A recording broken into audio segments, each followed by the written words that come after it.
It was the month of heavy rains. The sky over Boa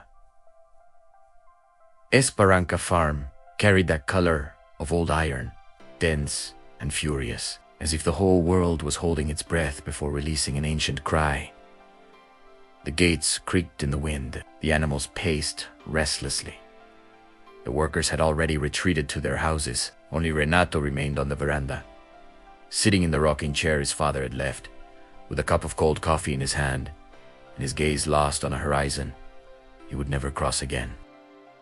Renato was 55 years old, broad shoulders, calloused hands, the face of someone who had lived a lot but a heart that had hardly lived any of what truly matters. He had never married, he would say, with that voice dry as the caatinga, in July. Love is for those who have time to spare. I have land to take care of. The peons respected him. Some feared him. None were truly his friends. He had built around himself a fence taller than any wall, the fence of silence. And inside that silence, he lived thinking he lived well. That afternoon, the thunder tore through the sky at 5 o'clock. And together with the thunder, as if the sky had thrown her there on purpose, she appeared, a woman, alone. Walking along the dirt road with a worn-out backpack on her back, her soaked hair stuck to her face, and a belly that left no doubt, pregnant, very pregnant. Every step was an effort, a small and painful victory. Renato stood still, watching from the top of the veranda. She stopped at the gate. She raised her dark, deep eyes, with that mixture of exhaustion and dignity that only belongs to those who have already lost so much, but have not yet lost themselves. "Sir," she said, her voice trembling but firm, "I'm not asking for a favor. I'm asking for work. I know how to cook, clean, so I just need a roof until my child is born." Renato looked at her as if she were a problem he hadn't asked to arrive. "Your name?" "Dalva." "Age?" 45 years old. He frowned. 45 years old. Pregnant. Alone. In the rain, there was a story there that he didn't want to know because people's stories always complicated everything. "I don't have a room for a woman here," he said, crossing his arms. "I don't need a room. The barn will do. I've slept in worse places." That answer caught Renato by surprise. There was something in those words that wasn't weakness. It was a quiet strength he didn't know how to name. He snorted, turned his back. Donna Teresa, the cook appeared at the door, 68 years old, short, white hair in a bun. An apron with more stories than many people. "Find a decent place for this woman to sleep," Renato said, without looking back. "And don't come to me with conversation." Donna Teresa went to Dalva, placed a hand on her shoulder, and led her inside like someone welcoming a person who had been lost for a very long time. In the following days, Dalva did exactly what she had promised. She woke up before everyone else. She swept the yard while it was still dark. She helped in the kitchen with the skill of someone who had cooked her whole life out of necessity. She didn't complain. She didn't ask for more than what she had been given. Renato watched her from afar. He never got close, but he watched. He himself didn't know why. One day, he saw her by the edge of the pond, with her back to him, hands resting on her enormous belly, staring at the still water. And suddenly, she began to cry. Not theatrical crying. Crying from deep inside, the kind that comes from the place where we keep what has no words. Renato turned around. He left without making a sound. That night, staring at the wooden ceiling he had faced for 30 years. He felt for the first time that the silence he had so carefully built around himself was not peace. It was only solitude that he had learned to call peace. 15 days after Dalva's arrival, on a full moon night, Donna Teresa knocked desperately on Renato's door. "Boss! It's Dalva! It's time!" There was no hospital. The nearest doctor was 2 hours away by road. The farm's radio was broken. Renato entered the small room and saw Dalva lying down, clutching the sheets, her face bathed in sweat, breathing with the fierce determination of someone who knows there is no choice but to get through it.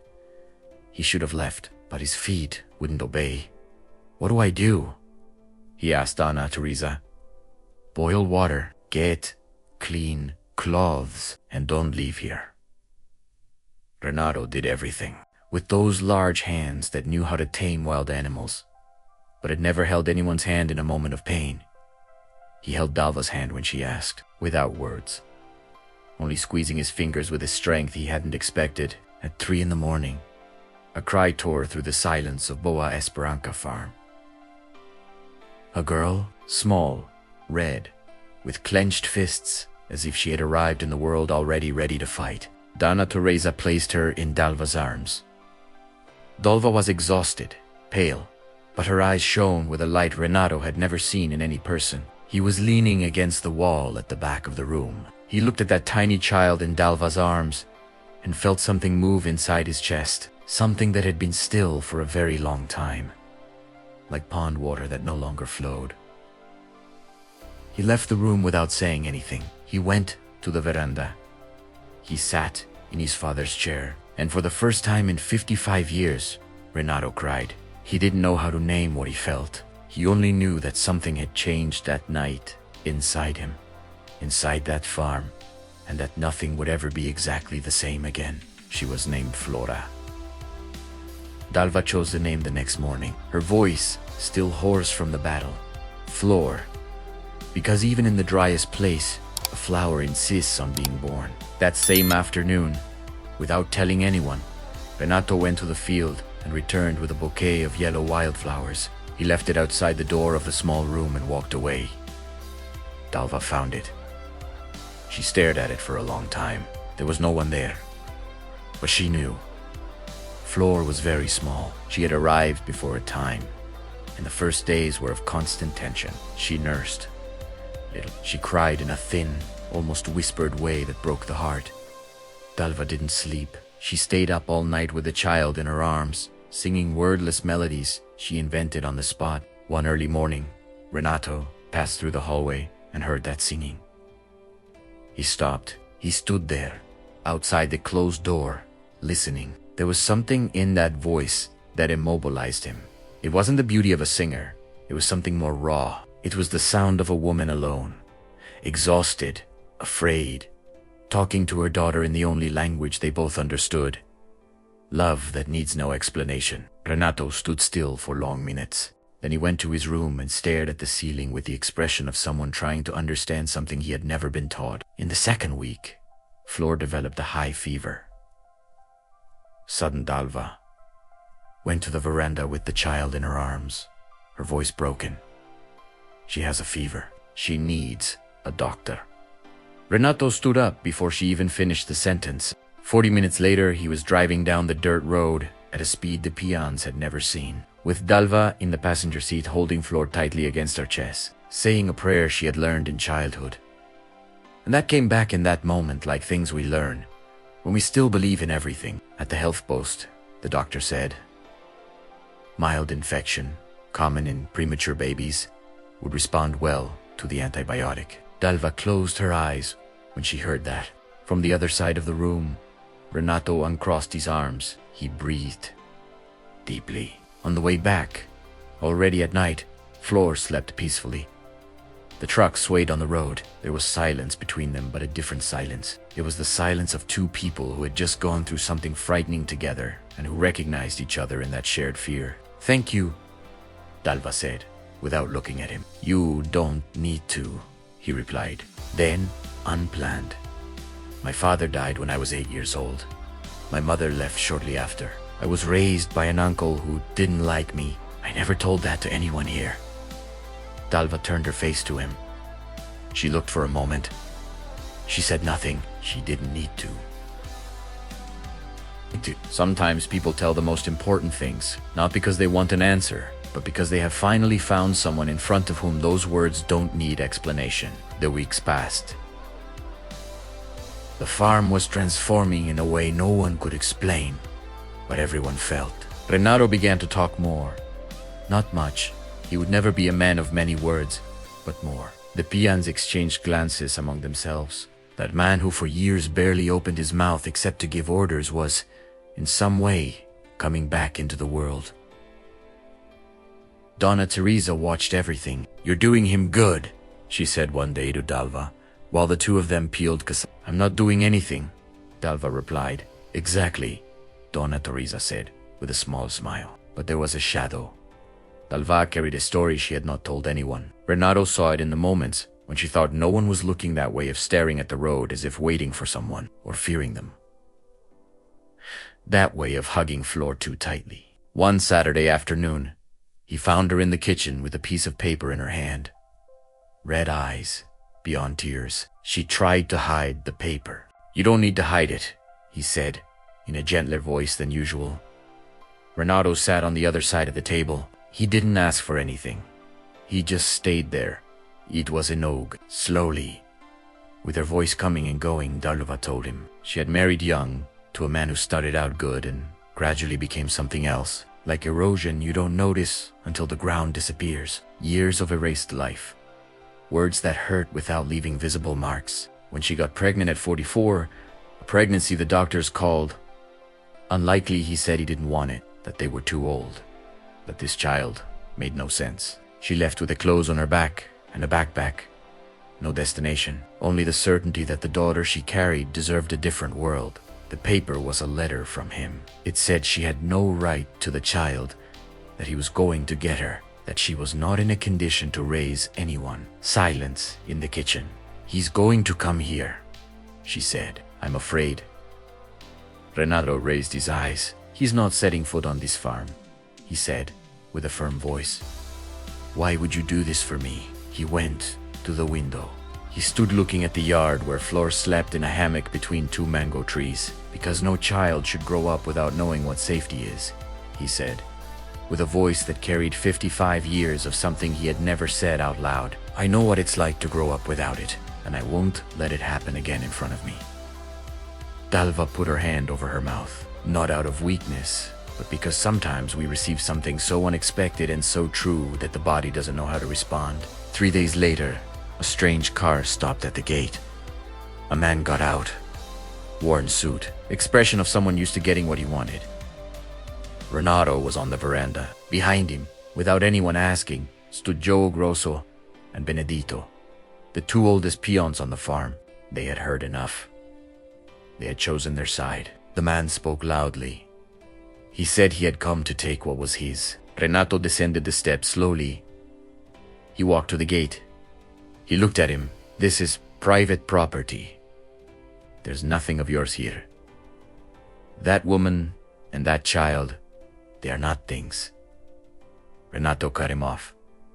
"They don't belong to anyone, and you are not crossing this gate." There was a tense silence.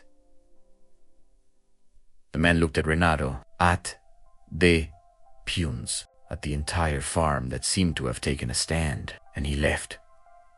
Dalva had seen everything from the kitchen window. When Renato came back inside, she was standing in the hallway, Flor in her arms, her eyes full of that mixture of gratitude and disbelief.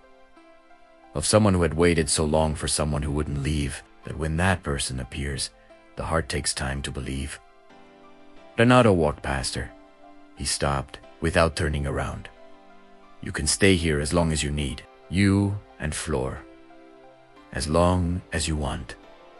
Donna Teresa, who had heard everything from the kitchen, turned to the stove with a smile and began to hum softly, discreetly, like someone celebrating something good without wanting to scare it away. Flora learned to walk one Sunday morning. She took her first steps in the yard, among chickens that ran away startled, with her arms open and an expression of concentration so serious it looked like a little general facing the greatest battle of her life. Renato was under the mango tree fixing a leather strap when he heard Donna Teresa's shout, "Boss!" Look. Flor, standing, wobbly, bare feet on the dirt, took 4 steps toward him. Fell. Got up. Took 2 more. Fell again. Looked at him with those dark eyes, identical to her mother's, and laughed. Renato put down the strap. He looked at that child with an expression the peons had never seen on that face in all their years on the farm. It was that mixture of astonishment and tenderness. and a sweet pain. The pain of when you discover there is a feeling inside you that you didn't know existed, and that at the same time brings you joy and hurts you, because you think about how long you lived without it. He crouched down, opened his arms. Flor walked toward him, 3 whole, heroic steps, and reached him. Renato held her. Those large, calloused hands that had only ever held earth, tools, and the handle of a solitary destiny now held that child with a care that Donna Teresa would later describe as the most beautiful way I've ever seen a man hold anything in his life. Dalva stood at the kitchen door, watching. There were tears running down her face, and she didn't even try to wipe them away. What grew between Renato and Dalva happened without anyone noticing, like roots working beneath the earth long before any flower appears above it. There were no dramatic declarations. It was built in small things. In the cup of coffee he started leaving ready for her every morning, without anyone asking. In the night, when Flora got sick again, and the 2 of them stayed awake in the hallway, sitting on the floor, leaning against the wall, and at one point, without either of them consciously moving, their shoulders found each other. They stayed like that until dawn. On Flor's 2nd birthday, when Renato appeared with a wooden horse he had made with his own hands, painted brown, with a yellow rope mane, Dalva asked when he had made it. He answered in the early mornings, and she understood everything that was hidden in that simple word. Flor had been calling Renato Dad since before she knew what the word really meant. It simply came out one day, pointing at him, naturally. Renato, when he heard it for the first time, stood completely still. Donna Teresa turned her face away so as not to show her eyes. Dalva held her breath. Renato knelt in front of Flor, looked at her for a long second, that serious child. Wakenin said in a voice that barely came out, "Yes, it's me." One October afternoon, Renato went to where Dalva was in the yard. Flor was sleeping. They were alone. They were alone.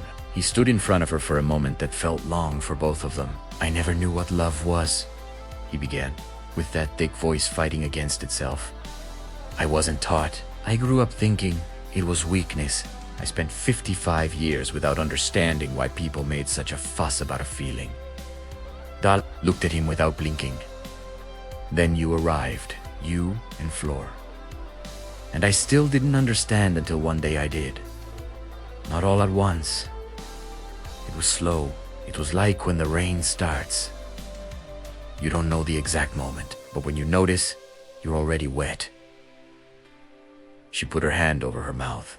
"I don't know how to be romantic. I don't know how to say the beautiful things you deserve to hear your whole life," he continued, with an honesty that was almost painful to see. "But I know this farm makes sense now in a way it never did. I know that when Flor calls me Dad, it's the most real thing anyone has ever said to me. And I know that you, with everything you've carried, with the strength you have, with that way of looking at the world as if it's still worth it, you changed something in here that I thought was stone." He placed his hand on his chest. "It's not stone," he said, simply. Dalva took a step. She placed her hand over his. "I arrived here with nothing left," she said, in a low voice. "No destination, no certainty. And you gave me what I never asked for. A place where I didn't need to pretend I was okay. A place where my daughter can grow up knowing what safety is. A place that feels like home." She looked at him. "You ask if I feel the same? I don't remember a single morning since I arrived that I didn't give thanks for that rain that brought me to this gate." Renato looked at her, and for the 2nd time in his life, the first had been the night Flor was born, he cried. But this time, he wasn't alone. They are now married. The wedding was simple.